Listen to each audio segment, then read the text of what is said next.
me, I think the hardest thing for me at that point was thinking about letting go of my children, for example.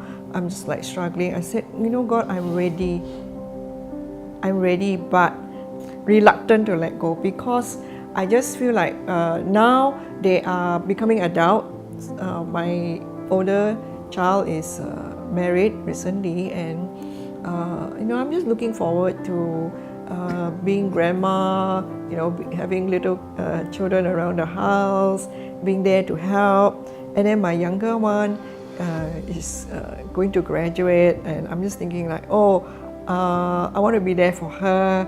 I want to see her get married, and it's a time where we can relate as adults and as friends. And so that was a struggle in some ways.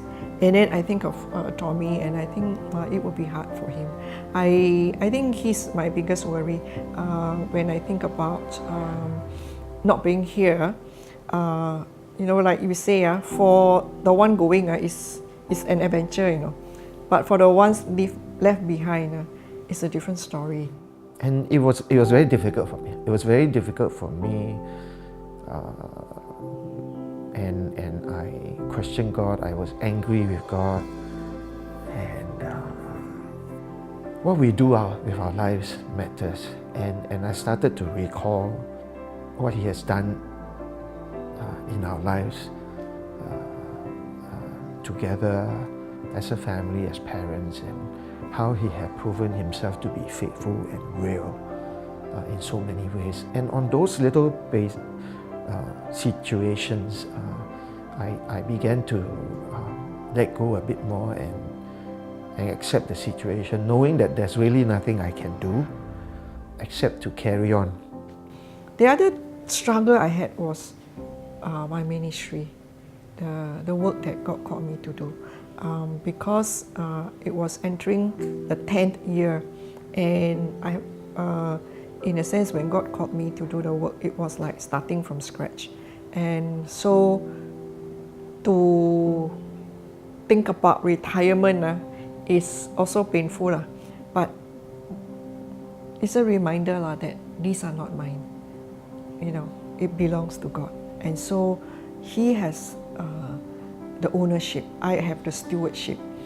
Throughout this journey, I think in our discussion and all, they will come to the point where we're not focused on dying. We're not focused on how many days she has left. We're actually focused on living. How to live those days productively, abundantly, and in the best way possible. She reminded me to carry on as per normal. And I did. And that kept me going also, because if I go back to my normal day-to-day routine, it's like nothing has happened. Yeah, but up here, so I went back to my normal routine so that I don't go crazy, I don't go nuts, and she's happier. And so we both began to function as normal as we can. So I wrote a book called Joy Beyond Cancer. God enabled, it was my first experience. And with this book, He actually opened doors for me to speak at different places. So I was able to speak at the different churches, to share at different women's group. And I have speaking engagement up to next year.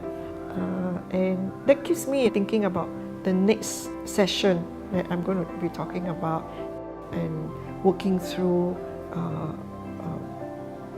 the topic and asking the Lord, what do you want me to say? So that book was not planned, but it came about as the Lord leads me. And that's why I feel like in this new season of life is you let God lead you. And He enables me to do what I can with the limited amount of energy I have. So that comes a new excitement, that even in sickness, you can serve God.